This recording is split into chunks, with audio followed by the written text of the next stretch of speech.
Ce garçon a une compétence cachée rare, inversion du monde miroir. Elle permet de transformer ses compétences inutiles en quelque chose d'incroyable. Par exemple, il a changé sa compétence de contrôle des vignes, qui immobilisait faiblement une cible, en épines chaotiques, lançant des épines sur les ennemis avec une forte chance de causer de la confusion. Mais avant de régresser, notre héros était déjà un guerrier légendaire.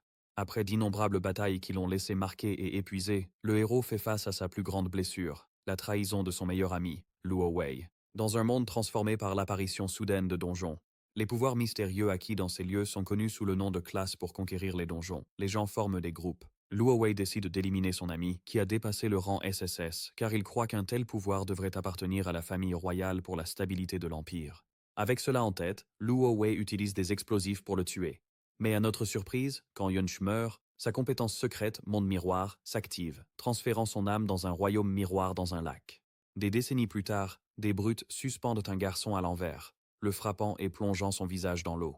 Les cris de détresse atteignent l'âme de notre garçon, qui les entend depuis les profondeurs. Un garçon à lunettes tente d'intervenir, mais le chef des brutes se moque de lui et de la victime, blâmant l'intellectuel et le ridiculisant aussi.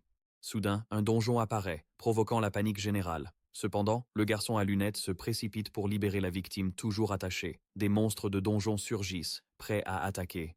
À ce moment critique, la victime précédemment noyée se réveille et libère son pouvoir impact glacial contre l'ennemi, un type de capacité qui aide à soigner la cible, mais le système l'informe qu'il ne peut pas soigner quelqu'un qui a déjà tous ses points de vie. Pendant ce temps, le garçon à lunettes est frustré que son ami essaie de soigner un véritable monstre. Notre protagoniste vérifie sa barre de statut et découvre qu'il a pris possession du corps frêle de Yunche, héritant de ses faibles capacités. Il se rappelle avoir été un grand guerrier et être mort. Après avoir activé le monde miroir qui a mené son âme dans ce royaume mystérieux, les cris de la victime noyée ont déclenché sa renaissance sous cette nouvelle forme. Poussé par la vengeance, notre héros veut profiter de cette seconde chance. Le garçon à lunettes demande de l'aide à Yunche, mais notre héros est déçu de voir qu'il n'a pas de compétences utiles. Le précédent Yunche était rejeté par tous comme un simple chantre. Malgré cela, Yunche mise sur la compétence du monde miroir. Curieux de son fonctionnement, il tente de l'activer, mais le système lui signale qu'il ne remplit pas les conditions. Il tente la compétence sur un gobelin, mais le niveau est trop bas. Il l'essaye ensuite sur l'arme du gobelin, mais obtient le même résultat. Soudain, un suzerain malformé de niveau 10 apparaît, suivi de près par une horde de monstres. Le garçon avec des lunettes craint le pire, convaincu qu'ils sont condamnés. Pendant ce temps, notre garçon lutte toujours pour maîtriser la compétence du monde miroir. Enfin, Yunch essaie de l'activer sur l'une de ses propres capacités apparemment inutiles. À sa grande surprise, il réussit à inverser les lianes enchevêtrées en épines chaotiques, provoquant la confusion parmi les monstres qui commencent à s'attaquer les uns les autres. Au milieu du chaos, le seigneur difforme est éliminé par un autre monstre. Enfin, notre héros comprend que même sa compétence la plus inutile peut devenir puissante une fois inversée. Énergisé par cette découverte, Unshei est impatient de transformer ses autres capacités aussi. Yunshu est émerveillé par le vrai pouvoir de la compétence cachée de rang SSS du monde miroir. Au lieu de juste inverser une compétence, elle améliore vraiment l'aptitude entière. Notre garçon remarque que, dans sa forme originale, sa compétence aurait un faible taux de réussite et durerait seulement 1 seconde. Maintenant, il est impatient de voir ce qui se passe en inversant ses autres capacités. Il essaie frappe renforcée, la changeant en lame trompeuse, qui gagne maintenant 10% en puissance d'attaque et en durée. Avec Monde Miroir, notre héros découvre qu'il peut amplifier la puissance d'attaque de toute compétence. Alors que les monstres continuent de se confondre et de s'entre-détruire, il accumule une avalanche de points d'expérience et monte vite de niveau. Chaque montée restaure entièrement ses PM, lui offrant plus d'occasions d'expérimenter. Profitant du chaos, il teste Trickblade sur les monstres confus. Notre héros utilise souvent Mirror World sur ses compétences jusqu'à ce que ses MP soient à 12. Finalement, son Trickblade atteint une hausse de 120% de puissance d'attaque et dure 44 secondes. Lorsqu'un monstre géant charge Yunch, il le rencontre de front et le frappe avec sa capacité améliorée. Pendant ce temps, le garçon nerd reste sans voix, observant notre héros, un simple enchanteur, combattre tant de monstres avec aisance. Avec Trickblade, Yunche frappe 2,3 fois plus fort qu'avant. Soudain, le seigneur du donjon surgit du sol, dominant au niveau 21. Oui. Pourtant, notre héros résiste, attaquant le seigneur du donjon avec des épines chaotiques. Hélas, le seigneur est immunisé à cette compétence et riposte avec ses griffes énormes. Dans un élan de bravoure, le nerd intervient pour le protéger. En voyant cela, Yunch se remémore un ancien compagnon de sa vie passée qui agissait pareil. Mais le bouclier cède vite, et le nerd est projeté. Notre héros se hâte de le soigner et demande au gars à lunettes de prendre une potion de santé. Formulant rapidement une stratégie, notre héros ordonne à Kaoji d'attendre. Avec seulement 8 secondes restantes sur Trickblade, Yunche abat plus de monstres, gagnant des niveaux supplémentaires et restaurant ses PV et PM. Il réactive l'âme de ruse, continue son carnage et monte en niveau jusqu'à être prêt pour le seigneur du donjon. Au niveau 12, l'âme de ruse obtient une augmentation de 510% de la puissance d'attaque. S'élançant de différents angles, Yunche déclenche une attaque implacable et finit par vaincre le seigneur du donjon. Cao Jue n'en croit pas ses yeux, stupéfait de voir un enchanteur de niveau 5 abattre un seigneur du donjon. Avec la défaite du seigneur, le donjon est nettoyé. Tandis que Yunche ramasse le butin, Kaoji, toujours incrédule, demande comment il est devenu si fort si vite. En réponse, notre héros demande s'il est lié à Cao Benben. Kaoju est choqué que Yuncha connaisse le surnom de son arrière-grand-père. Yuncha est surpris d'apprendre que Kaoju est en fait le petit-fils de Benben. Autant qu'il se souvienne cependant, Yucha Luowei avait éliminé tous ceux qui lui étaient reliés. Notre héros essaye d'obtenir plus d'informations, mais Xiaoji, de plus en plus frustré, refuse de répondre à d'autres questions puisque Yunche ne se montre pas non plus coopératif. Cao Jia demande alors pourquoi notre protagoniste a caché ses pouvoirs tout ce temps, mais change rapidement de sujet en suggérant qu'il retourne à l'école et mentionne une prochaine visite au mémorial. Sentant la suspicion, notre garçon choisit de garder son identité secrète pour l'instant. La mention du hall commémoratif l'intrigue. Cela semble être l'occasion idéale pour découvrir ce qui s'est passé après sa mort dans sa vie antérieure. En voyageant à bord d'un bus sur rail, Yunche observe que le transport fonctionne désormais grâce à des produits dérivés des donjons. Il est stupéfait de voir tant d'objets provenant des donjons utilisés dans la vie quotidienne, des choses qu'il croyait autrefois ne pouvoir exister qu'à l'intérieur de ces royaumes dangereux. Curieux, il invoque une bague en os de chimère de son inventaire et se rappelle comment, dans le passé, les objets restants des donjons disparaissaient en même temps que le donjon lui-même. Clairement, les choses ont changé. Au mémorial, Yunche se retrouve face à une statue de Luo Wei, désormais célébré comme le héros qui a mis fin au désastre des donjons il y a des années. Les archives montrent que de nombreux donjons ont surgi en même temps, y compris un redoutable donjon de rang SSS causant des souffrances quotidiennes aux civils. Luo Wei, à la tête d'une armée, a conquis ces donjons, tandis que son ami proche Luo Che a été qualifié de traître. Notre protagoniste bouillonne d'injustice, se souvenant que c'était son armée qui a purifié le donjon de rang SSS. Pourtant, il est toujours calomnié par l'histoire. Pendant ce temps, l'instituteur raconte les difficultés de Luo Wei au combat, ajoutant qu'avec l'aide du célèbre héros Ding Kun, Luo Wei a pu réprimer la rébellion. Pourtant, Yunshi n'a aucun souvenir de quelqu'un nommé Ding Kun. Alors que cela se déroule, le chef des intimidateurs, Ding Shu, semble surpris de voir à la fois Qiaoji et notre garçon en vie. Son ami suppose vite qu'un expert devait être proche pour nettoyer le donjon. Les élèves se rassemblent autour de Ding Shu, curieux d'en savoir plus sur le nouveau donjon. Cependant, Ding Shu blâme Kaoju pour les avoir entraînés dans des ennuis. Lorsque Kaoju proteste, Ding Shu le remet à sa place en attirant l'attention sur une statue de Cao En, surnommée Ben Ben, piétinée par le héros Ding Kun, son propre ancêtre. Soudain, Ding Shu crie avec colère sur Kaoju, l'accusant d'insulter son ancêtre. Tandis que les autres étudiants commencent à bavarder sur le traître Cao En, l'enseignant intervient, demandant à Kaoju de s'excuser et lui rappelant que la famille du héros a autrefois épargné la sienne. Il précise que personne n'est prêt à aider un descendant de traître. Juste au moment où Ding Shu s'apprête à aggraver la situation, notre protagoniste intervient et renverse Ding Shu, protégeant ainsi Cao Jer. Avant que tout mal ne lui soit fait, tous les étudiants commencent à chuchoter entre eux, choqués qu'un simple chantre de niveau 5 ait mis Ding Shu à terre et insulté la famille du héros. Furieux, Ding Shu traite Yunxi de sac de frappe et rassemble son groupe pour l'attaquer. Cependant, notre garçon les met tous au tapis avec des coups précis, y compris Ding Shu lui-même. Le descendant du héros reste sans voix, après avoir été mis à terre si facilement, tandis que les autres étudiants recommencent à bavarder. Maintenant convaincu que Ding Shu doit être faible, furieux, Ding Shu active sa capacité de rage et invoque son marteau forgé par le feu. Pourtant, notre héros voit une ouverture et le plaque au sol d'un coup précis. Les élèves, stupéfaits, restent silencieux tandis que le gardien du hall commémoratif arrive, rappelant que les combats sont strictement interdits. L'enseignant, mécontent, réprimande notre garçon pour son impudence et invoque une arme pour rétablir l'ordre. Calmement, Yunche brise l'arme avec son anneau d'os de chimère et défie l'enseignant de gérer équitablement, suggérant qu'il favorise la famille de Ding Shu. En montrant la force de son anneau, notre héros force le professeur à enquêter correctement sur l'incident. Intérieurement, Yunche note que l'anneau est juste une goutte d'un seigneur de niveau 21, mais assez puissant pour défier un professeur de niveau 32. En conséquence, l'enseignant excuse à la fois Yunche et Qiaoji du hall commémoratif. À l'intérieur, l'enseignant appelle un guérisseur pour s'occuper de Ding Shu. Une fois à l'extérieur, notre protagoniste réfléchit qu'après sa propre chute, aucun de ces gens n'a survécu, et Ben Ben a finalement été éliminé par Ding Kun. Curieux, il demande à Qiaoji de raconter l'histoire du soi-disant héros Ding Kun. Qiaoji explique que Ding Kun a découvert les plans du traître Yunche et a mené une armée près du donjon de rang SSS. Comment ? En aidant à réprimer la rébellion, notre héros se souvient qu'il y avait une embuscade dans le donjon pour exterminer son peuple. Cao Jur poursuit en disant que Ding Kun a été promu par le roi et est devenu célèbre, combattant pendant des années pour protéger le monde des désastres comme la grande catastrophe de Winterland. Pourtant, notre héros se souvient clairement que c'est lui, pas Ding Kun, qui a résolu la crise de Winterland. Cependant, il est curieux de l'arme de Ding Kun.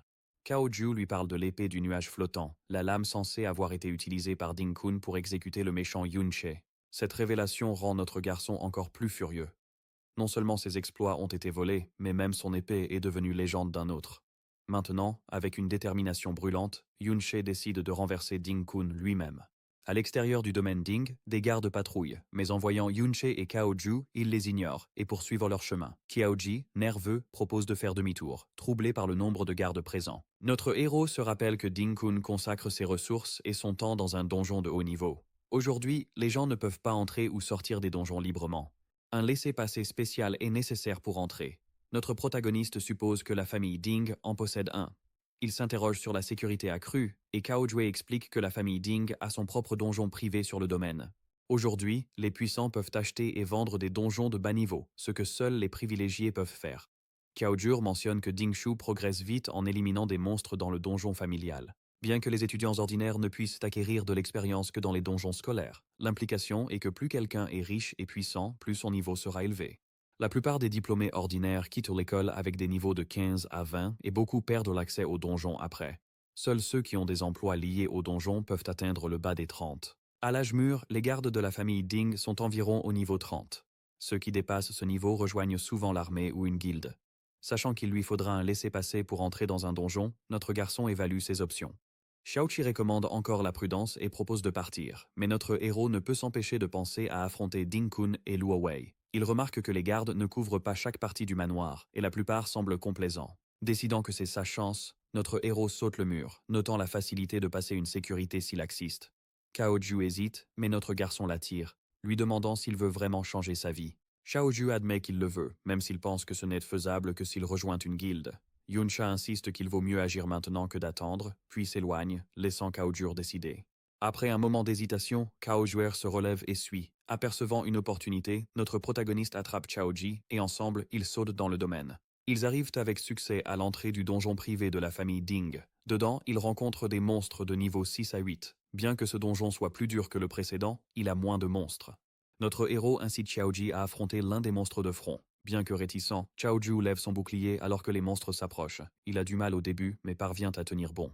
Notre héros l'encourage à contre-attaquer, lui rappelant qu'il veille toujours sur lui. Finalement, Cao Ji trouve le courage nécessaire pour charger et parvient à vaincre un monstre. Notre héros remarque que Cao Ji est plutôt talentueux. Son souci principal est sa timidité, le poussant à être défensif et à paniquer. Cependant, la compréhension spatiale de Cao Jur est impressionnante, lui permettant d'éviter de nombreux dégâts. Chaque fois que Xiao Juer est dépassé, Yun Che intervient pour gérer les monstres. Après le combat, Xiao Juer réalise qu'il a monté de niveau. Notre héros explique que les points d'expérience sont répartis selon la contribution. Si Cao Ji ne repousse pas les monstres, il ne profitera pas vraiment, même si Yun Che les achève. Cao Ji dit qu'il répartit ses points d'attributs également, mais notre héros conseille que les porteurs de boucliers se concentrent sur l'agilité. Cao Ji explique sa stratégie, répartissant les points de manière égale dans l'espoir de trouver un groupe à l'école. Comme les porteurs de boucliers lents sont souvent ignorés, laissant les monstres être revendiqués par d'autres.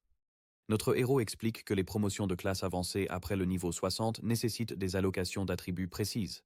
Par exemple, la classe Bastion Fortress demande 60 en endurance et 90 en défense, donc une répartition aléatoire échouera. Cao Juer doute d'atteindre un jour le niveau 60, mais Yanch l'encourage à viser au-delà du rang S. En réfléchissant à ses progrès, notre héros réalise que sa classe de soutien est revenue grâce à la compétence Monde Miroir. Soudain, il découvre que sa capacité Monde Miroir elle-même peut être améliorée, ouvrant de nouvelles possibilités d'avancement. Yunsho continue d'éliminer les monstres dans tout le donjon alors qu'il se prépare à en attaquer un autre. La durée de son lame trompeuse tombe à 0, mais il parvient tout de même à achever l'ennemi.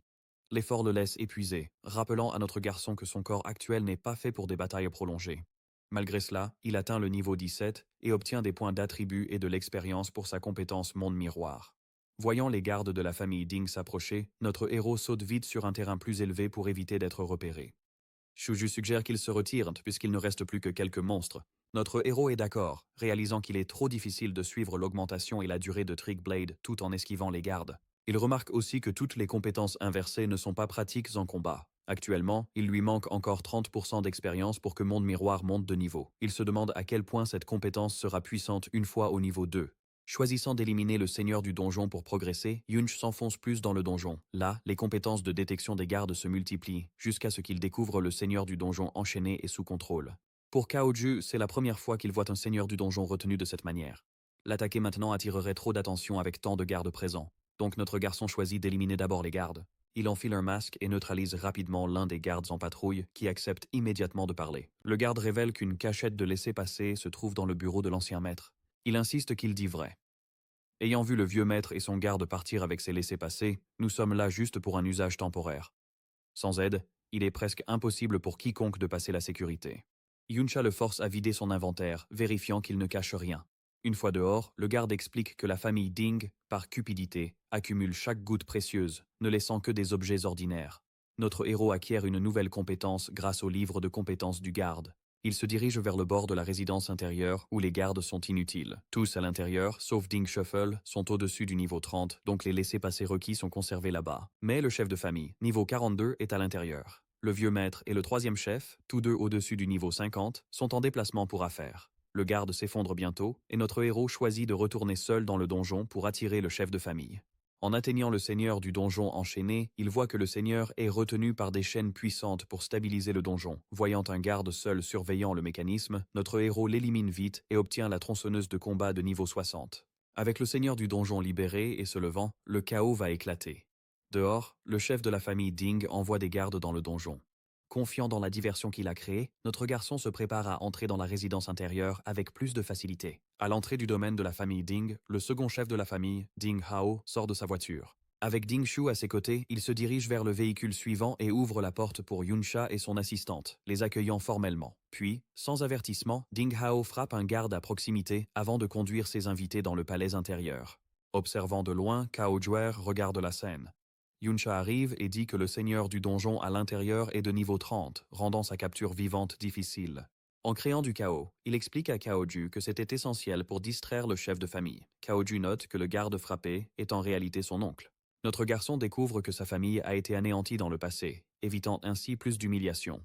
En revanche, la famille Kao a subi des années de disgrâce, et sous les ordres de Ding Kun, l'intimidation a empiré. Finalement, la famille Kao est presque esclave des Ding, forcée de deviner leurs humeurs et de ramper pour survivre. Xiaoju dit que la génération de son père a tenté de résister, mais son père a perdu la raison, et son oncle est devenu un simple serviteur des Ding. Malgré les risques, notre héros veut entrer dans la résidence intérieure. Cao Juer proteste, rappelant que le père de Ding Shu, un redoutable niveau 42, s'y trouve. Yunchi reste ferme, affirmant que ceux qui craignent le risque et réfléchissent trop ne progresseront jamais. Il dit à Kaoju que s'il veut vraiment changer son destin, il doit agir. Kaoji hésite, incertain s'ils peuvent vraiment tenir tête à une famille avec un tel pouvoir. Mais notre protagoniste déclare avec audace qu'il est prêt à combattre l'Empire tout entier s'il le faut. Sans un mot de plus, il saute dans le palais intérieur. Là, le second chef apprend que le seigneur du donjon est devenu fou. Yuncha suggère de revenir un autre jour, mais Ding Hao la rassure, affirmant que son frère aîné réglera vite la situation. Il dit aussi que le vieux maître et son troisième frère viennent la voir et que leur grand-père, le héros célèbre, est impatient de la rencontrer. Sur la terrasse, le garçon se demande si ce grand-père héros est le fameux Ding Kun. Il remarque qu'Yuncha partage son nom de famille, supposant que son statut est important. Il se faufile dans la salle d'études pour chercher des laissez-passer. Il n'en trouve pas, mais découvre un journal intime et plusieurs livres de compétences de qualité. Il apprend une nouvelle capacité, aura de ralentissement, qui diminue la vitesse d'un ennemi de 20%. Dehors, Cao Tru voit des gardes entourer la résidence intérieure et s'inquiète pour la sécurité de notre héros. Il envisage de fuir, mais les souvenirs de la souffrance de sa famille le retiennent. Dans un acte de courage surprenant, Xiaoju crie soudainement pour attirer l'attention des gardes, espérant créer une diversion pour notre héros. Saisissant l'occasion, Yuncha saute par la fenêtre. Reconnaissant le nouveau courage de Kaoju, il crie fort, s'assurant que tout le monde sache qu'il a obtenu les chaînes et les livres de compétences. Puis, il utilise le monde miroir pour inverser son aura ralentissante en une aura accélérante. Voyant notre héros se diriger vers le donjon, Ding Yi ordonne rapidement à ses gardes de le suivre. Déterminé, Yuncha fixe le seigneur du donjon, voulant améliorer sa compétence monde miroir. Heureusement, le seigneur est maintenant à son point le plus faible après le combat précédent avec Ding Yi, offrant à notre héros une occasion parfaite de frapper. Yuncha entend le tumulte à l'extérieur de la résidence intérieure, mais Ding Hao la rassure en disant que ce n'est qu'un voleur causant des ennuis. Pendant ce temps, à l'intérieur du donjon, Ding Yi redirige rapidement ses gardes et se précipite en avant, ordonnant aux voleurs et archers de le suivre. Cependant, Yun Shao utilise ses compétences d'agilité et d'accélération, rendant difficile pour les archers et voleurs de niveau 30 de le suivre. Notre garçon se retrouve bientôt face à face avec le seigneur du donjon, qui est maintenant dans un état affaibli et lié par un sceau. Reconnaissant l'opportunité, il maintient sa vitesse et vise à éliminer le seigneur affaibli d'un coup décisif. Alors que les gardes approchent, notre héros libère des épines chaotiques, les poussant à se retourner les uns contre les autres. Dans la confusion, il se faufile parmi eux avec aisance, remarquant leur manque d'expérience en vrai combat d'équipe. Un combat féroce éclate entre les gardes et notre héros, se poursuivant jusqu'à l'arrivée de Ding Yi. Vêtu d'une armure et brandissant sa hache, Ding Yi charge notre protagoniste. Calme, Yanks invoque des chaînes puissantes. Il ne peut pas encore voir toutes leurs stats, mais au niveau 60, elles sont redoutables. Brisant le sceau avec les chaînes, notre héros attaque le seigneur du donjon sous plusieurs angles, l'éliminant enfin. Avec cette victoire, Yun Yunshe atteint le niveau 20 et sa compétence Monde Miroir s'améliore. Alors que Ding Yi et ses gardes s'approchent pour le capturer, notre héros disparaît sans trace. De manière inattendue, il se retrouve dans le monde miroir après avoir activé sa compétence. Réalisant qu'il a une demi-heure pour profiter de cet espace unique, Yunsha remarque rapidement que tout à l'intérieur du monde miroir semble inversé. Au début, il croit que les gardes ici sont juste des illusions, mais il réalise vite que ce n'est pas tout à fait vrai. En ramassant un éclat de miroir, il découvre qu'il peut le ramener dans le monde réel. Maintenant que sa compétence du monde miroir est au niveau 2, il réalise qu'il peut extraire tout ce qu'il obtient de ce royaume. Il vérifie sa fenêtre de statistiques et voit une nouvelle liste de compétences. Ce sont les formes inversées de toutes ses capacités. Cependant, il voit que certaines compétences de base sont encore verrouillées, donc il ne peut pas encore les activer. En planifiant, notre protagoniste choisit des combinaisons de compétences puissantes pour optimiser la progression de sa classe. Soudain, il remarque des esprits flottant dans l'air, qui se transforment ensuite en créatures mortes vivantes. Sans hésitation, notre héros abat l'un des morts vivants, et le système l'informe qu'il peut conclure un contrat avec celui-ci. Il se rend compte qu'après avoir vaincu un mort vivant, il peut l'amener dans le monde réel tout comme les éclats de miroir qu'il a collectés. Cela lui ouvre de nouvelles possibilités.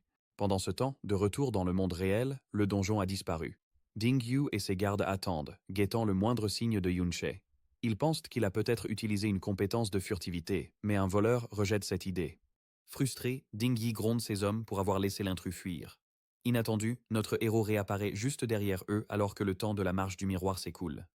Ding Yi hurle à ses gardes de l'attraper, mais notre héros invoque vite une armée de créatures mortes vivantes. Bien que tous paniquent, un garde note que les morts vivants sont juste au niveau 20, alors que Ding Yi ordonne de capturer.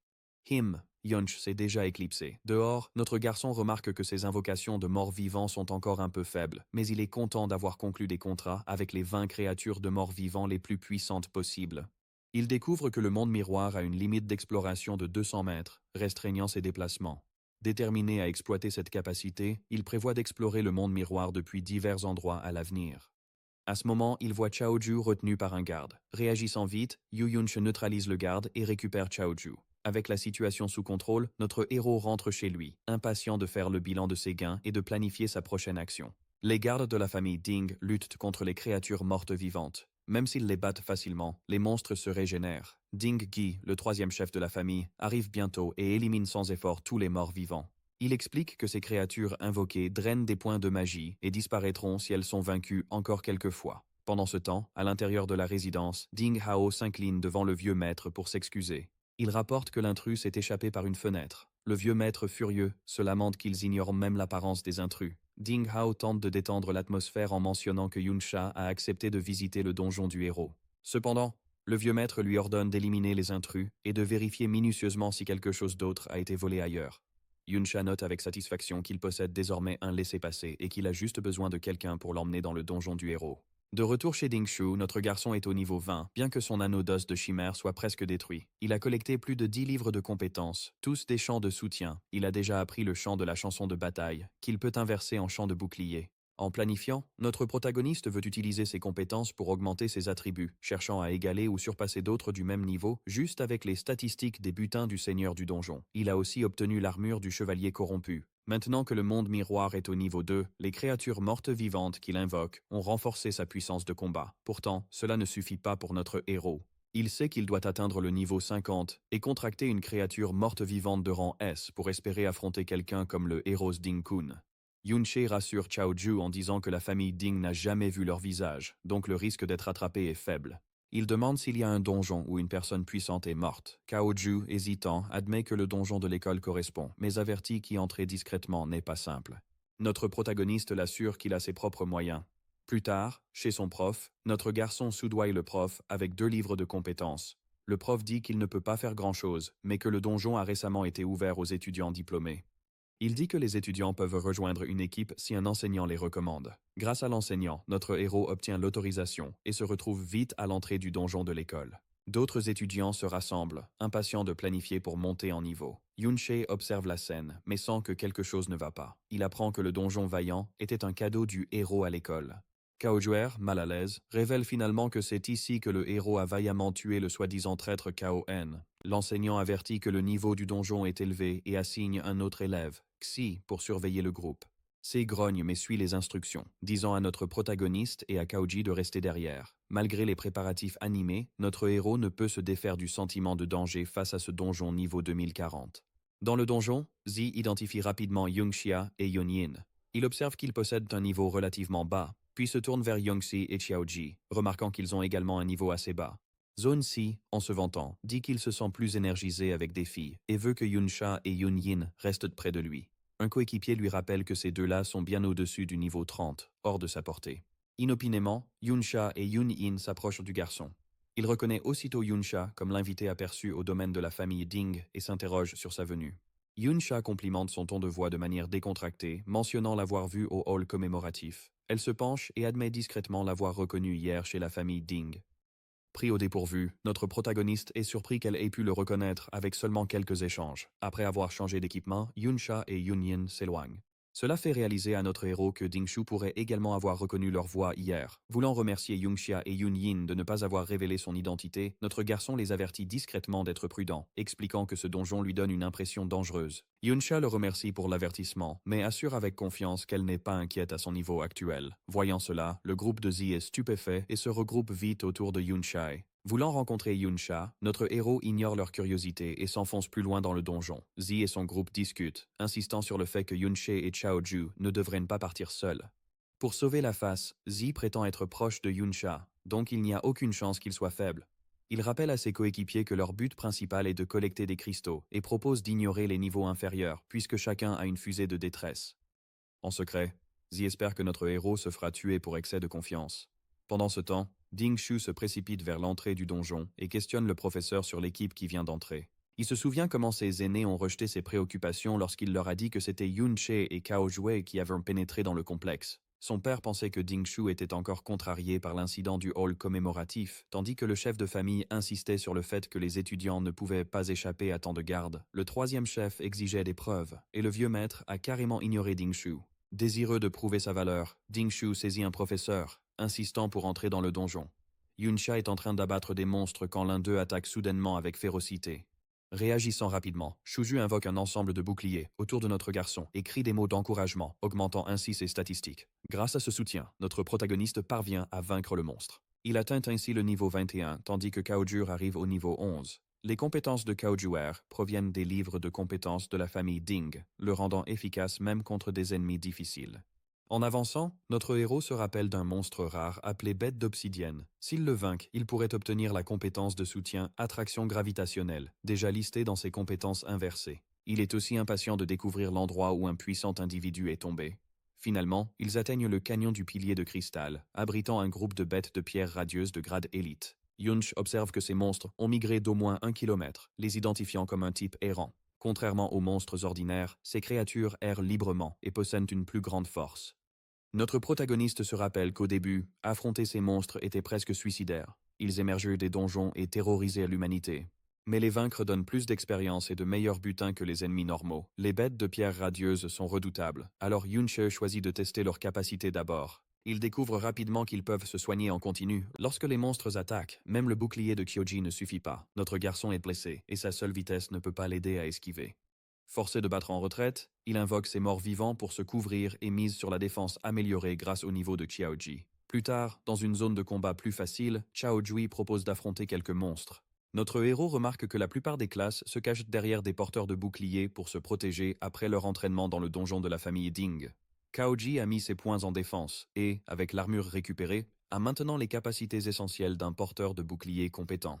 Yunch lui montre comment balancer son bouclier vers les attaques. Encore en apprentissage, Kaoju laisse une ouverture et un monstre le projette contre un cristal. Notre protagoniste saute immédiatement pour achever le monstre et conseille à Kaoju de faire attention aux frappes suivantes. Il encourage son ami, lui rappelant de toujours être attentif aux coéquipiers derrière lui. En coopérant, ils vainquent de nombreux monstres. Progressant, Yunche atteint le niveau 22 et Kaojue monte au niveau 15. Enfin, Chao Jui acquiert une nouvelle compétence via une armure de bouclier, ajoutant une couche à son bouclier. Avec cette amélioration, notre garçon pense qu'ils ont enfin ce qu'il faut pour affronter les monstres vagabonds. Pendant ce temps, un groupe de professeurs observe les monstres errants depuis un point élevé. Quand un élève envoie un signal de détresse, les enseignants discutent de l'intervention, mais se méfient des créatures errantes. Un enseignant propose de rester en arrière, mais Yunch s'approche et suggère que lui et Xiaoju peuvent surveiller le type errant. Il pense que le signal de détresse est lié à ces créatures et que 2 enseignants ne suffiraient pas pour un sauvetage. Faisant confiance à sa confiance, les enseignants acceptent et les avertissent de ne pas trop s'approcher des monstres. Cependant, notre protagoniste est certain que ces monstres ne pourront pas lui échapper, ni à Kaoji. Yuncha engage un monstre de type errant avec le soutien de Kaoju depuis l'arrière. Voyant une ouverture, notre garçon détruit vite la créature. Malgré la victoire, il remarque combien il est encore loin de la force qu'il avait dans sa vie passée. Même avec le monde miroir augmentant son attaque, l'attaque de base de sa classe de soutien reste assez faible. Après avoir éliminé un autre monstre et collecté les objets, notre protagoniste monte de niveau et acquiert une épée longue en cristal, ce qui devrait aider à compenser sa faible puissance d'attaque de base. Il est déçu de ne pas trouver de livre de compétences pour attraction gravitationnelle, réalisant que le taux de drop pour ses compétences rares doit être bas. Soudain, un signal de détresse de grade spécial d'une escouade d'enseignants illumine le ciel. Ailleurs, Laylee, le professeur blond, s'efforce de protéger ses élèves dans un espace confiné. Alors que les monstres de type errant se rapprochent de l'autre côté, de nombreux élèves et professeurs observent le chaos se dérouler derrière leurs boucliers. Curieuse de l'agitation, Euncha demande ce qui se passe. Le professeur explique qu'ils ont suivi le signal de détresse jusqu'à une grotte où des gens sont piégés. Il demande l'aide de Yuncha et elle utilise rapidement ses compétences pour renforcer le groupe. Avec Yunyin, elle élimine facilement un monstre de type vagabond. Observant de loin, notre héros note les compétences impressionnantes et l'équipement de Yuncha et Yunyin. Curieux de la situation dans la grotte, il demande à Chaoju de rester avec les autres pendant qu'il enquête davantage. En entrant dans le monde miroir, Yuncha découvre qu'il peut désormais accéder à ce royaume à volonté, ce qu'il ne pouvait pas faire après l'incident avec la famille Ding. À l'intérieur du monde miroir, il observe que les gens ont des reflets tandis que les monstres n'en ont pas, et il aperçoit le cadavre d'un monstre, confirmant qu'il est le seul physiquement présent dans cette dimension. En explorant la grotte, notre héros découvre Z et son groupe, ce qui le fait soupçonner qu'ils sont responsables du rassemblement des types errants ici. Intrigué, il s'enfonce plus dans la grotte, cherchant la cause de la perturbation, jusqu'à ce qu'il tombe sur quelque chose d'inhabituel. Notre héros découvre vite pourquoi Z et les autres sont venus dans la grotte. Présence de minerais de cristal spécial. Contrairement aux cristaux ordinaires dehors, ces minerais ont bien plus de valeur. Utilisés pour fabriquer des équipements avancés et objets uniques, ils sont encore plus précieux que l'or. Quand Yunch ramasse un cristal miroir, il comprend que s'il trouve une surface réfléchissante, il peut retourner au monde réel depuis celui des miroirs. Décidant d'explorer plus, notre garçon voit qu'une cargaison de ce minerai pourrait rendre quelqu'un riche. Pendant ce temps, dans le monde réel, Euncha et Yunyin se frayent un chemin jusqu'à la grotte, vainquant les monstres errants pour dégager un passage pour le sauvetage. En atteignant le groupe piégé, ils avertissent tous de rester vigilants, car ils devront continuer à combattre pour s'échapper. Mais avant qu'ils ne puissent se regrouper, d'autres errants arrivent et les entourent. De retour dans le monde miroir, Yunche tombe sur un cœur de cristal, un trésor rare qui met des siècles à se former, représentant l'essence cristallisée de tous les produits spéciaux du donjon. Connaissant sa valeur, notre héros le prend vite. Utiliser le noyau de cristal augmentera sa récupération d'endurance et de mana, mais ce qui l'impressionne surtout, c'est la réduction de 20% des dégâts de lumière et d'électricité qu'il offre, une réduction rare même parmi les équipements de haut niveau. Cela rend notre héros prudent, suspectant que, tout comme le minerai de cristal, l'acquisition d'un tel trésor caché attirera probablement un monstre bien plus puissant. Il décide d'utiliser le noyau de cristal avant de partir, mais découvre que cela consommera 10 minutes de son temps de marche miroir. Pendant ce temps, dans le monde réel, un monstre géant surgit soudain. Certains étudiants pensent que c'est un seigneur errant. D'autres croient qu'il pourrait être le boss caché du donjon. Le seigneur errant apparaît, un boss rare, plus puissant qu'un seigneur de donjon et au-delà des capacités de tout enseignant ici. Les élèves et enseignants se cachent derrière leurs boucliers, mais la panique s'installe alors que les types errants attaquent sans relâche. Yuncha essaie de calmer tout le monde, suggérant qu'il pourrait s'échapper par le canyon devant. Elle active un buff et Laylee prend la tête, guidant le groupe en avant alors qu'ils déplacent leurs boucliers et combattent les monstres.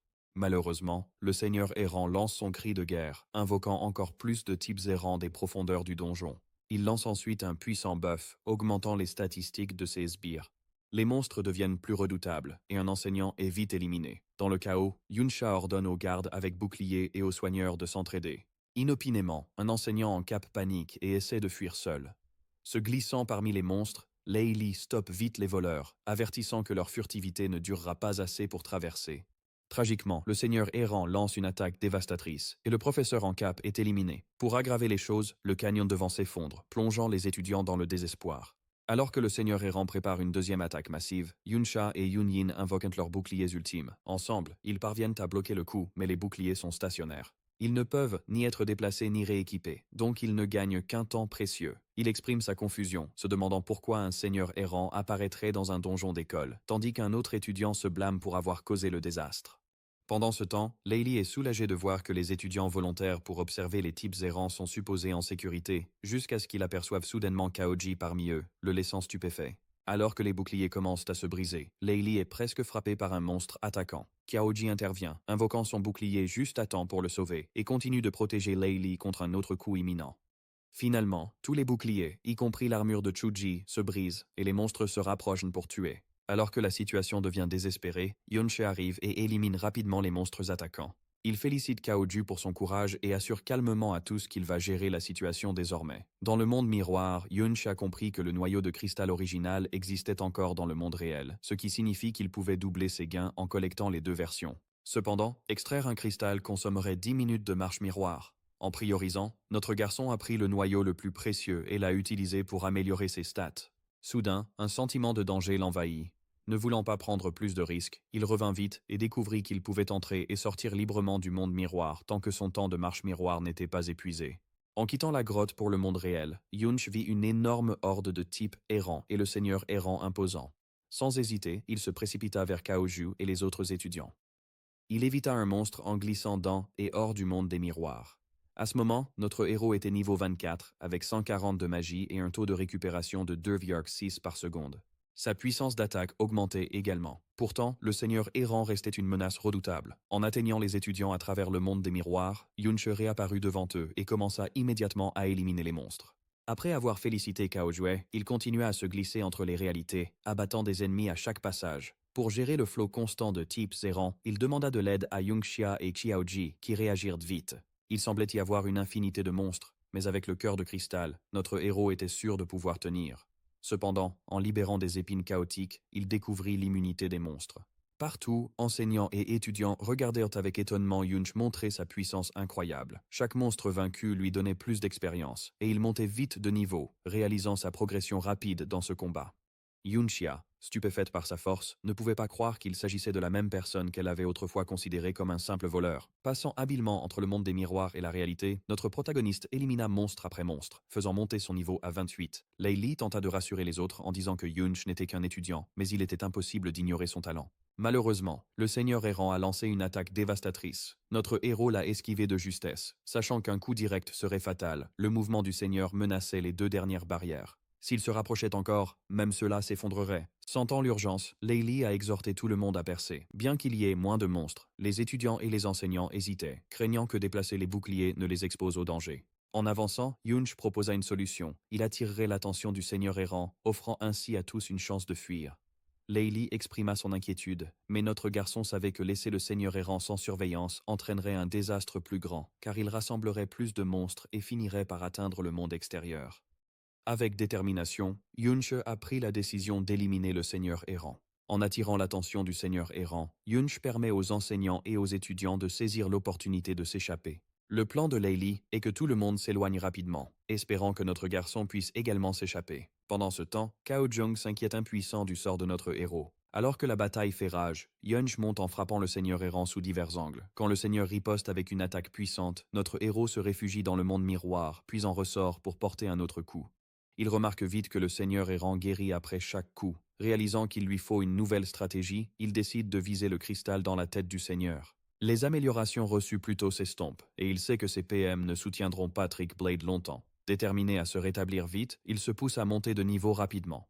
Malheureusement, le Seigneur errant commence à anticiper ses mouvements, le suivant même lorsqu'il passe dans et hors du monde des miroirs. Lors d'une attaque massive continue, notre garçon subit un coup dur et est blessé. Il reconnaît que compter sur le monde des miroirs est risqué, car son temps là-bas s'épuise, et invoquer des créatures mortes vivantes n'est pas non plus une option, puisqu'elles drainent également son mana. Soudain, un bouclier massif se matérialise. Invoqué par Yunsha, notre protagoniste est stupéfait de voir Kaoju et Yunyin se précipiter pour l'aider. Alors qu'ils l'exhortent à battre en retraite, Yunch est déterminé à terminer le combat avec leur soutien. Avec leur aide, il combat plus de monstres et atteint le niveau 30. Enfin, il acquiert le livre de compétences convoité pour attraction gravitationnelle. En revêtant son armure, notre héros transforme attraction gravitationnelle en traction gravitationnelle, lui permettant de se projeter instantanément vers le Seigneur errant. Avec la puissance accrue de sa lame astucieuse, il utilise attraction gravitationnelle pour réduire la distance et cible le cristal de tête du Seigneur. Le Seigneur errant déclenche une attaque de zone dévastatrice, mais Yunche se prépare à l'impact et brise le cristal. Avec le cristal détruit, le Seigneur errant est enfin éliminé. Notre garçon gagne 5000 points d'expérience et obtient le titre de tueur errant en récompense. Il reçoit également 2 compétences, barrière de lumière dorée et bénédiction de l'ange. La performance de notre héros stupéfie tout le monde quand il atteint le niveau 33. Avant que Yunsha puisse expliquer les objets obtenus, le corps massif du Seigneur errant s'effondre, semant le chaos partout. Au milieu de cela, notre garçon voit une montagne creuse proche. En y entrant, il découvre des restes d'humains et de races errantes, réalisant vite que cet endroit a jadis engendré un seigneur errant plus puissant. Inopinément, il découvre le corps de Qiaoen, surnommé Ben. Yunsha s'avance, notant que la scène contraste totalement avec la statue héroïque du hall commémoratif. Elle remarque que ce qu'il voit ici est le résultat de nombreuses batailles avec à la fois des monstres et des gens. Qiaoqi arrive discrètement, insistant sur le fait que son arrière-grand-père n'était pas un homme mauvais. Il dit avoir passé des années à étudier la vie de Kaoan, même si la plupart des infos restent floues. Pourtant, il a appris que son arrière-grand-père explorait souvent des donjons au-dessus de son niveau, y compris celui-ci, réputé pour être un repère de seigneurs errants. Qiaoji explique qu'à l'époque, les responsables n'avaient pas la force militaire pour affronter ces menaces, alors il comptait sur des personnes puissantes pour nettoyer souvent les donjons. Son arrière-grand-père était parmi ces rares élus. Même si sa famille pense qu'il cherche juste du réconfort, Kaoji n'a jamais arrêté de chercher la vérité. En entendant cela, notre héros lui donne une tape rassurante, lui montrant qu'il le croit. Yunche se rappelle que Ben n'était pas malveillant. Il voulait toujours devenir plus fort, n'hésitant pas à demander de l'aide ou à parler avec son maître. Bien qu'au final, Ben soit mort en combattant une horde de monstres avec détermination, notre héros promet en silence de venger Ben contre la famille Ding. Pendant ce temps, au domaine de la famille Ding, Ding Shu annonce que les étudiants reviennent du donjon en louant Yunche pour avoir vaincu un boss caché de niveau 40.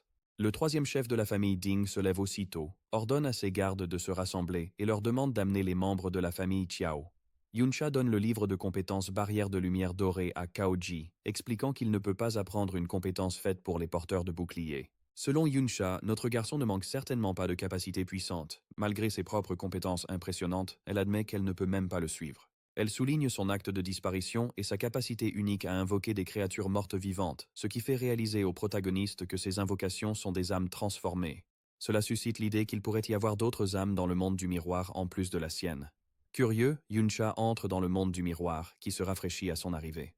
Il voit l'âme de Ben et se demande s'il peut interagir avec elle ou l'utiliser. De retour dans le monde réel, Yunsha se souvient d'une cérémonie importante à laquelle elle doit aller, alors elle et son assistant partent. Dans le monde des miroirs, notre héros essaie de parler à Ben, mais n'obtient aucune réponse. Soudain, l'âme de Ben rugit et crée un mur sombre autour de Yunche. Des scènes de la vie de Ben se déroulent sur le mur, montrant Ding-kun le terrasser finalement. Le mur se brise et l'âme de Ben attaque, guidée uniquement par des instincts de combat. Voyant que discuter est impossible, notre héros essaie de quitter le monde du miroir, mais il est piégé. Sans autre option, il se prépare à affronter l'âme de Ben directement. Pendant ce temps, dans le monde réel, le troisième chef de la famille Dingge, s'approche de Kaoju avec Dingshu et quelques gardes. Dingge veut savoir où est Yunche, tandis que Kaoju essaie de rester calme, demandant nerveusement s'ils sont là pour s'entraîner. Dingu ignore la diversion, révélant qu'ils savent que Kaoju et notre garçon se sont faufilés dans la résidence des Ding. Dingshu ajoute qu'il a reconnu leur voix, et Dingge mentionne de manière inquiétante qu'il a un cadeau préparé pour Kaoji. Dingge fait un signe, incitant les membres de la famille Kao, y compris la mère de Kaoji, son grand-père, et plusieurs proches, à s'avancer. Le grand-père de Kaoji exige qu'il s'agenouille et s'excuse auprès de la famille Ding, mais Kaoji refuse, affirmant qu'il ne laissera pas sa famille être traitée comme des chiens par la famille Ding pendant des générations. Cependant, son oncle tombe à genoux, déclarant que pour les descendants d'un prétendu grand pêcheur, c'est déjà une bénédiction d'être autorisé à servir de manière si humble. La tante de Xiaoju lui fait appel, lui rappelant de penser à sa mère, qui a tant souffert depuis que son mari est devenu fou. Mais Xiaoju reste ferme, insistant sur le fait qu'il devrait regarder le corps de son arrière-grand-père, qui s'est battu pour éviter le désastre et s'est sacrifié après avoir été submergé par des monstres. Il supplie sa famille de croire aux preuves devant eux, des preuves qui contredisent la propagande de la famille Ding. Cao Jia croit qu'une fois la vérité révélée, ils n'auront plus à vivre dans l'humiliation. Il le dit. Selon la logique de la famille Ding, la famille de son grand-père, son oncle par alliance et celle de son deuxième oncle devraient mourir pour ce supposé crime. Dingu rit moqueusement, admettant que Xiaoju a raison. Ding Kun a bien gagné en puissance en tendant une embuscade à Cao En, mais il ricane, cela n'a pas d'importance. Xiaoan est marqué traître impérial et personne ne se soucie si le père de Xiaoji est fou ou si d'autres membres de la famille sont morts. Il dit à Caoju que toute la famille Cao sait déjà cela et leur ordonne de s'agenouiller, mais à contre-cœur. La mère de Xiaoju s'agenouille, pleurant et suppliant son fils de céder et d'admettre sa faute. Elle ne supporte plus de souffrance après la dépression de son mari, mais Xiaoji se rappelle ses paroles d'enfance, lui disant de ne pas écouter les autres. Ding Shu, perdant patience, s'apprête à frapper Xiaoji pour le soumettre, mais Xiaoji attrape sa jambe et le claque au sol, affirmant sa détermination à ne jamais s'agenouiller. Lorsque Ding Shu invoque son marteau avec colère, Caoju riposte avec son bouclier et crie à tous que la famille Cao est descendante de héros. Xiaoji assène un coup de poing puissant à Ding Shu, attirant l'attention de Ding Ge, qui devient de plus en plus curieux. Pendant ce temps, Ding Shu n'en revient pas de voir comment son ancien souffre-douleur est devenu si fort et se précipite sur Caoji, frustré. Cette fois, Caoji bloque chaque attaque et renverse Ding Shu au sol d'un coup solide. Dans le monde du miroir, Yunche se bat avec intensité contre Ben Ben. Il prend conscience qu'il perçoit toute la puissance de Ben Ben, et l'écart entre eux est considérable. Si Ben Ben n'était pas de classe défensive et manquait de conscience, notre garçon serait en difficulté. Heureusement, toutes les techniques de Ben Ben ont été enseignées par Yunch, donc il connaît bien leurs faiblesses. Pourtant, notre héros se bat, réalisant que même Trickblade a peu d'effet sur Ben Ben. La situation empire quand Ben Ben invoque sa barrière de lumière dorée, une manœuvre qui inquiète vraiment notre protagoniste. De retour dans le monde réel, Ding Shu riposte avec son marteau chaotique de la montagne en fusion. Caoji reste ferme, bloque l'attaque et contre-attaque avec une série de coups qui laissent Ding Shu chancelant au sol. Alors que Ding Shu encaisse coup sur coup, le chef de la troisième famille invoque son arme à griffes, prête à agir. À sa surprise, il découvre Caoju protégé par la barrière de lumière dorée. À l'intérieur de la barrière, Shojur tient Ding Shu, poursuivant son assaut et traitant la famille Ding de lâche. Dans le monde miroir, notre protagoniste attaque désespérément la barrière de lumière dorée. Il sait que la barrière peut encaisser au moins 10 coups, mais si aucun ne dépasse le double de sa tolérance une fois son énergie épuisée, n'importe quelles 10 attaques peuvent la briser. Dans le monde réel, le chef de la troisième famille détruit finalement la barrière. Quand la poussière retombe, Cao Jue affirme que si son arrière-grand-père était présent, ce serait la famille Ding qui supplierait pour la clémence.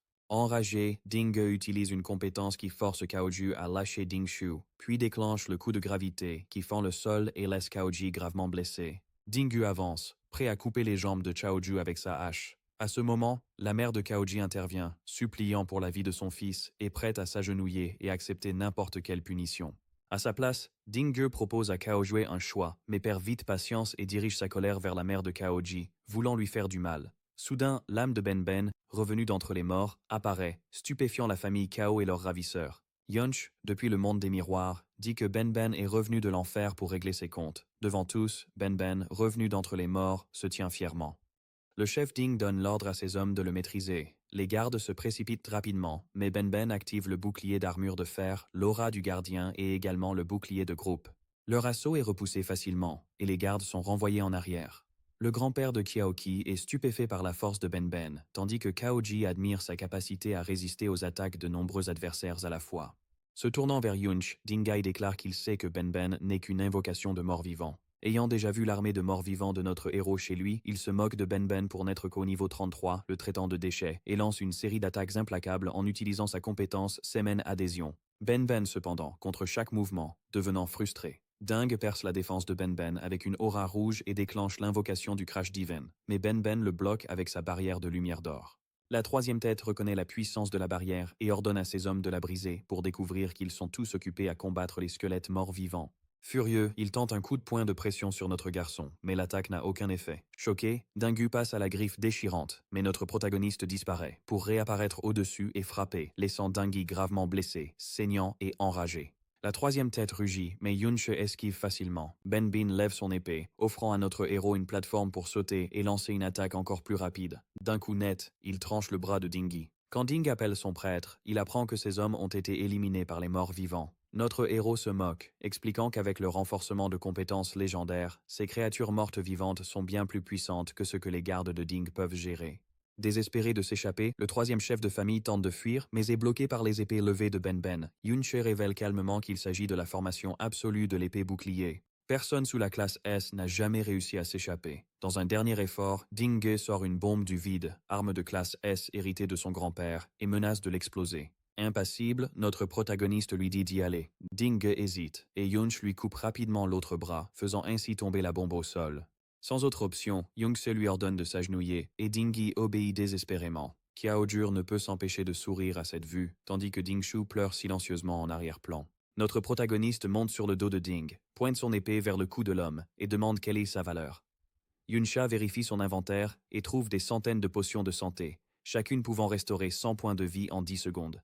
Cependant, notre héros comprend vite que même avec toutes ces potions, cela ne suffirait pas à guérir complètement Ben Ben, gravement blessé.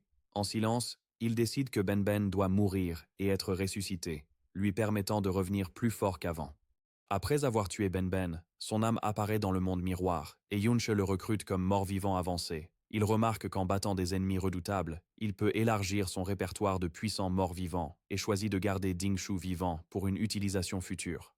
Le grand-père de Koshu observe notre héros avec admiration, surpris qu'un si jeune soit si puissant. Il est sûr que Yunche a aidé Kaoju à devenir plus fort. Pendant ce temps, l'oncle de Kaoju conclut que le héros qui a tué leur grand-père il y a des décennies doit être encore plus redoutable. Notre garçon est d'accord, se rappelant qu'il doit devenir encore plus fort pour affronter un jour Ding Kun. Soudain, il remarque que ses soldats morts-vivants ont gagné en niveau. Les envoyer au combat était un bon choix. Maintenant, avec leur force augmentée et nouvel équipement, ils sont presque invincibles.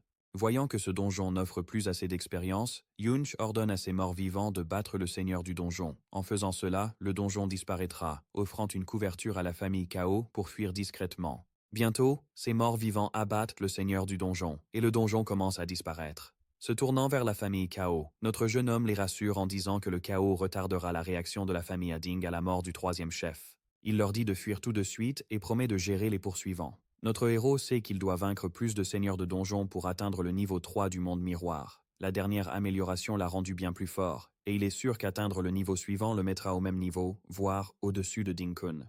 Par la suite, à l'entrée du donjon privé d'un homme fortuné, un garde se vante fièrement que nul n'oserait s'y introduire. Il ignore que Yunche est déjà passé par là.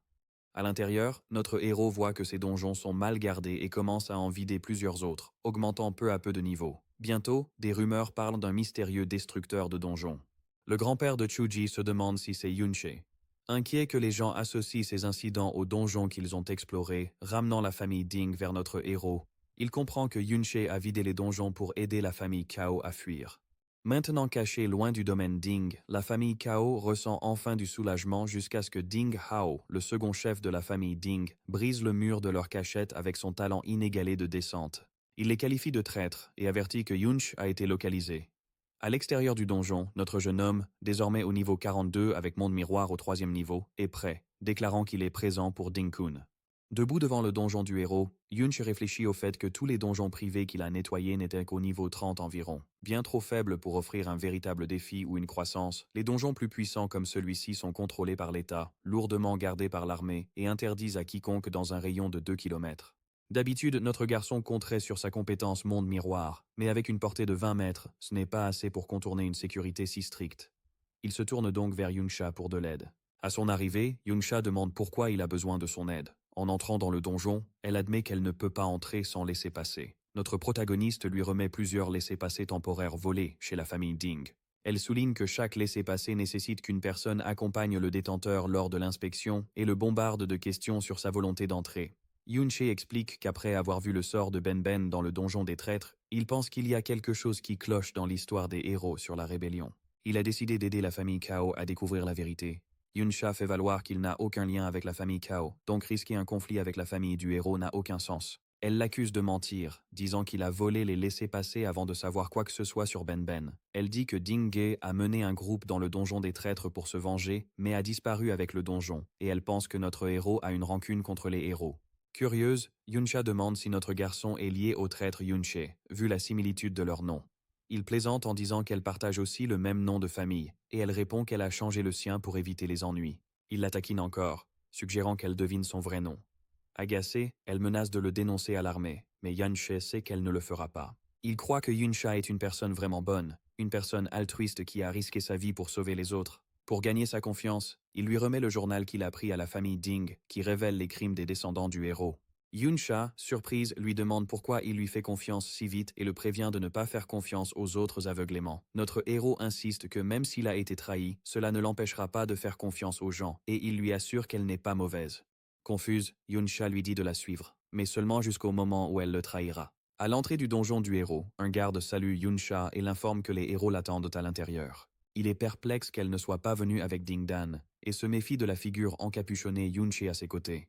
Le garde explique que la sécurité est renforcée, surtout depuis que la famille Ding a signalé le vol de leur laissez-passer temporaire, et insiste pour vérifier son garde personnel. En réponse, Yunsha attrape le visage de Yunche et défie les gardes, leur demandant s'ils veulent la vérifier aussi, au cas où elle aurait été échangée. Les gardes, intimidés par son statut, reculent vite et les laissent passer. Une fois à l'intérieur, notre protagoniste comprend que l'influence de Yunsha est plus grande qu'il ne l'avait pensé. Elle dit qu'elle n'interférera plus et qu'elle se moque de ce qu'il fera maintenant. Reconnaissant, notre garçon la remercie et invoque un mort-vivant en cape, lui demandant de partir pour sa sécurité. Après le départ de Yunsha, Yunsha entre dans le monde des miroirs, impatient de tester la capacité qu'il a débloquée au niveau 3. Yunsha active son monde miroir niveau 3, copiant des monstres du monde réel pour les déployer dans le royaume miroir. Avec cette capacité, il peut dupliquer des créatures et les cultiver dans le monde miroir sans craindre d'être découvert. Même après avoir quitté le monde miroir, les créatures mortes vivantes de notre héros restent, continuant à monter en niveau pour lui. Dans le donjon du héros, la famille Ding construit une ville servant de base pour que notre garçon enquête davantage. Il a déjà appris du journal de la famille Ding que Ding Kun peut être trouvé là-bas. Malheureusement, notre protagoniste connaît peu de choses sur cette figure, seulement que Ding Kun a atteint le rang S il y a des décennies et n'a pas affiché publiquement sa puissance. Yunsha pense qu'obtenir plus d'infos lui donnera la confiance pour affronter Ding Kun. Il se rappelle que dans sa vie passée, il connaissait tous les rangs S, mais Ding Kun semblait surgir de nulle part.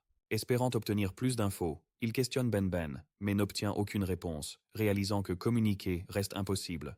Notre héros se souvient que quand le monde miroir a évolué, l'intelligence de ces créatures mortes vivantes a augmenté, Ben Ben montrant l'amélioration la plus notable, bien que cela ne suffise pas pour une communication complète. Il espère que de futures améliorations aideront Ben Ben à retrouver plus de conscience. Pendant ce temps, au château de la ville donjon, Ding Dan crie sur son père, l'accusant de toujours préférer le troisième fils. Selon le rapport du Bureau de la Sécurité, ce fils est introuvable. Le héros de l'Empire, Ding Kun, en armure, se lève à l'éclat de son fils, disant que le criminel a sûrement atteint le rang S et lui conseille d'agir vite. De manière inattendue, Kun enfonce sa main dans Dan, se moquant de lui pour son incapacité à même suivre son propre fils. Il le tourne en dérision pour être un rang S qui ne peut pas encaisser un seul coup, et déclare que la seule raison pour laquelle il a gardé Dan en vie était de veiller sur son petit-fils. Maintenant, cependant, Dan doit nettoyer son propre désordre. Kun l'avertit également que perdre un parent de sang coûte plusieurs années de sa vie. À l'extérieur du château, Ding Yan, un descendant du héros, est assis attaché avec des ceintures sur le dos d'un homme géant. Yan observe amuser les humains et les loups se disputer de la nourriture. Son assistant Nan arrive et dit que l'animal de compagnie du maître de Yan n'a pas mangé de viande depuis plusieurs jours. À ce moment-là, notre protagoniste les observe de loin, remarquant que la famille Ding ici semble beaucoup plus retenue par rapport à ceux de l'extérieur. Alors qu'il hésite à se révéler, Ben commence à se débattre, essayant de dire quelque chose. Yunsha se rend compte que même dans cet état, Ben veut aider les autres. Il se souvient que parmi ceux de la zone sinistrée, Ben et Lan Qian étaient les plus gentils et les plus forts, c'est pourquoi il les a acceptés comme ses élèves. Maintenant, il est plein de regrets, pensant que c'est sa faute si Ben en est là. Après quelques minutes, Ben murmure des noms, laissant notre garçon croire que Ben a retrouvé un peu de conscience. Ben dit que Lian Qian est Ding Kun, ce qui fait écarquiller les yeux de Yunch d'incrédulité. Dans le château, Ding Kun essuie le sang de son fils sur son armure, murmurant le nom de notre protagoniste. Il ne pensait pas entendre ce nom après tant d'années, mais maintenant il est à la fois excité et curieux de savoir qui usurpe l'identité de son maître. Yan tient beaucoup à ses ogres de compagnie, mais en se consacrant à d'autres animaux, les ogres commencent à mourir de faim. Dans un moment de frénésie, Yan désigne frénétiquement les humains sans défense devant, ordonnant à ses ogres de les dévorer. Alors que le carnage approche, un jeune Yunche arrive à temps et élimine la menace. Il a du mal à croire que Ding Kun soit vraiment Lan Xian. Yan se cache derrière son assassin, méfiant de ce retournement. Bien que furieux d'apprendre que Ding Kun et son élève sont la même personne, il se souvient du passé quand il disait à ses disciples que l'ère des chevaliers était finie. Pourtant, en tant que descendant de chevalier, il voulait transmettre quelque chose de significatif. Sous sa direction, il veillait à ce que ses élèves deviennent plus forts que les professionnels ordinaires. Il leur a demandé de se souvenir de quelques principes clés s'ils voulaient se former sous sa direction. Le premier était l'humilité, un rappel qu'ils n'étaient pas différents des autres et qu'ils devaient rester polis et respectueux. Il les a réprimandés pour leur manque de respect et leur a donné des livres de compétences pour encourager leur croissance. De retour au présent, notre protagoniste défie Yan et Nance, brisant même l'équipement légendaire de niveau 30 de l'assassin. Malgré cela, Yan persiste à se moquer, poussant Yunche à se souvenir de la deuxième leçon. Faisant preuve de clémence, il souligne l'importance de traiter les faibles avec bienveillance et d'utiliser la compassion pour contrer la violence et les méfaits. Notre héros avait sauvé 2 étudiants d'une vente d'esclaves, pensant que ceux qui ont souffert comprendraient la détresse des autres. Maintenant, face aux illusions de Yan et Nan, Yan affirme effrontément qu'il y en a beaucoup d'autres à affronter, provoquant même en disant que peut-être la famille de notre garçon est parmi leurs soutiens. En réponse, Yunch booste sa puissance d'attaque via son système et utilise le monde miroir pour repérer les vrais Yan et Nan. Une fois localisé, il attaque directement. Il se souvient du 3e principe, le courage. Dans les batailles de donjons, il faut défendre la justice. Voyant la force de notre héros, Yan décide de battre en retraite, laissant Nance seul face à lui. Nan utilise son pouvoir pour frapper Yunch, mais ne le trouve pas au moment crucial. Soudain, notre héros surgit par derrière, frappe et déclenche une compétence spéciale. La 4e leçon revient en tête, l'esprit de sacrifice. Pendant ce temps, Ben traîne Yan vers son maître. Bien que Yan crie qu'il est le petit-fils du héros, il reste sans voix lorsqu'il voit son assassin transformé en marionnette de notre protagoniste. À ce moment-là, notre garçon se souvient de l'honnêteté, de la justice, de l'honneur et de l'âme qui reste. Après avoir vaincu Yan, Yunsha se tient au sommet du mur du château, observant d'innombrables humains pendus comme prisonniers. Il réalise que Lan Qian a non seulement abandonné ses enseignements, mais a même tourné son épée contre son maître. Furieux, notre protagoniste exige de savoir pourquoi Lan Qian a conduit ses descendants à un tel mal. Soudain, Chen apparaît derrière lui et lui assène un coup puissant, envoyant Yunche voler à travers plusieurs murs. Il se rétablit vite, utilisant ses compétences pour se soigner et amplifier sa puissance. Alors que Chen s'approche, notre héros riposte en envoyant ses miroirs pour frapper, puis le confronte directement, exigeant une explication pour sa trahison. L'armure de Chen se brise après avoir reçu un coup de Yunche, révélant enfin son visage. Le corps de notre garçon tremble lorsqu'il réalise que son élève est en fait Ding Kun. Il exige de savoir pourquoi Chien a trahi son maître, mais Chien se contente de reconnaître son ancien nom. Alors que Chien avance pour attaquer, il se demande à voix haute si Yongxi a été envoyé par leur maître. Après avoir esquivé habilement les attaques de Chien, notre héros contre-attaque par derrière, répétant sa question. Pourtant, Chien insiste qu'il n'est qu'un outil envoyé par son maître, et il frappe le sol, le déchirant. Curieux de voir s'il reste une quelconque reconnaissance, notre héros envoie Ben en avant. Qian écrase Ben au sol, surpris par sa survie. Mais après un autre coup brutal, il réalise que Ben n'est qu'un mort vivant. Même dans la résurrection, peu d'intellect subsiste. À ce moment-là, les 3 fils de Chien apparaissent, brandissant des armes pour soutenir leur père. En réponse, notre garçon invoque son armée de morts vivants, avec Ding parmi eux. La scène fait pleurer Chien un instant, mais l'excitation prend vite le dessus alors que son intérêt pour Yunche augmente. Voyant notre héros ressusciter d'autres, Chien demande une preuve qu'il est vraiment son maître, augmentant son MP et sa puissance d'attaque. Yunch se remémore les jours où Chien, autrefois en cage, aidait les autres, si différent de maintenant. De façon inattendue, Chen dit que tout ce qu'il est devenu, c'est grâce à son maître. Notre héros lui rappelle qu'il l'a libéré de l'esclavage et aidé à devenir un professionnel puissant. Mais Chen, au lieu d'être reconnaissant, se demande pourquoi il a été sauvé si tard et pourquoi, en tant que simple fils de chevalier, il ne pouvait pas vivre aussi bien que Ben. Il crie et demande pourquoi Ben, qui n'a rien fait, a reçu tant de faveurs. Peut-être, dit-il avec amertume, parce que Ben est né plus pur. Sean se demande pourquoi son maître l'a fait berserker, se demandant si sa timidité l'a poussé dans ce rôle. Notre protagoniste nie avoir eu des favoris, rappelant à Chen qu'il a toujours agi comme s'il voulait être plus courageux. Cela alimente le ressentiment de Chien qui conclut que son maître préfère des gens comme Ben. Il avoue avoir essayé d'être courageux mais ne s'est jamais senti favorisé, pensant que son maître méprisait ses origines. Admettant qu'il ne peut pas vivre selon les vertus des chevaliers, Chien affirme que statut et pouvoir déterminent le traitement reçu. Sauver les autres n'a aucune valeur pour lui, et il dit qu'il n'y a pas de trahison. Son maître a choisi Ben et lui un autre chemin. il révèle que Luo Wei lui a donné un statut plus élevé, soulignant le contraste frappant entre la vie de ses descendants et celle de Ben Ben. Avec un rire moqueur, il souligne les positions actuelles de son maître et de Luo Wei.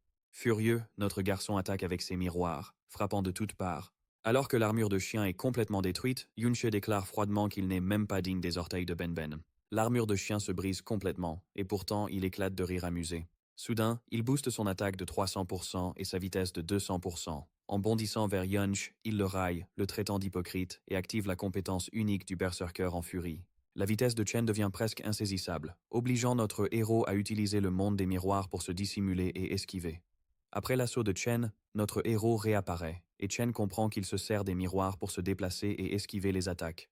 En réponse, Chen active sa compétence unique de Berserker, Tempête de sang, pour détruire tous les miroirs et bloquer la fuite de notre héros. Alors que la tempête fait rage, les points de vie de notre protagoniste diminuent vite. Chen active alors le corps du Berserker, raillant que son maître ne parle de vertu que lorsque c'est sans danger. Juste au moment où il se prépare à frapper, il se moque de notre protagoniste pour prêcher la compassion malgré une vie confortable. En utilisant la lame d'explosion de rage de sang, Chien projette violemment Yunch dans les débris, réduisant drastiquement ses HP. Cheon rit, soulignant qu'avec aucun miroir, notre garçon ne peut plus fuir. Malgré le revers, Yunche utilise une guérison de base pour se rétablir et se remet sur pied, lançant une nouvelle attaque contre Chien, qui contre facilement. Qian se moque en disant que son maître est devenu délicat et commence à abaisser sa lame. Quand notre héros attaque avec une deuxième lame, Chen l'arrête à main nue, disant que trahir est le seul moyen de vraiment grandir. En luttant, notre protagoniste libère sa première épée, mais trouve toujours difficile de combattre son ancien élève. Curieux, Chen demande s'il est jaloux de Kuo Wei, devenu roi suprême tandis que lui est traître. Avec une provocation finale, Chen projette Yun Choi dans les débris avec une force incroyable, réduisant les points de vie de notre héros à 42. L'excitation de Chien grandit à l'idée d'éliminer son maître de ses propres mains. Il propose une miséricorde tordue, demandant à Yunche de s'agenouiller et devenir son animal, tout en exigeant le secret de la résurrection. À la surprise de Tian, notre héros se lève, saisit ses lames et admet qu'il n'aurait jamais dû sauver Tian de la cage d'esclaves. À ce moment, il monte de niveau, rétablit son statut et stupéfie Tian. Pendant ce temps, l'armée des morts vivants cultive des monstres dans le monde miroir, augmentant l'expérience de notre héros. En activant la radiance d'accélération inversée, il booste la vitesse de son unité de 30%, puis active la possession maléfique inversée pour amplifier encore ses stats. En utilisant chaque compétence de classe de champ acquise dans chaque donjon, Yonche dit qu'il n'a pas besoin de vertu face à quelqu'un comme Chien. Il est déterminé à nettoyer le désordre, quoi qu'il en coûte. Il lance des attaques de toutes parts, mais Chen rit simplement, remarquant que son maître agite sauvagement deux épées sans but. Alors qu'il frappe notre héros, Yunche disparaît pour réapparaître derrière son élève et porter un coup. Chien est stupéfait, se souvenant qu'il a détruit tous les miroirs, mais il remarque alors du sang sur le sol et réalise trop tard que toute surface réfléchissante peut être utilisée pour voyager. Vite, Chen active la collecte d'énergie sanguine, persuadé que sans surface réfléchissante, Yunche ne pourra fuir. Soudain, Ben Ben le poignarde par derrière, et saisissant l'occasion, notre garçon invoque toutes les créatures mortes vivantes. Maintenant, Chen est totalement encerclé, sans aucune chance de fuir.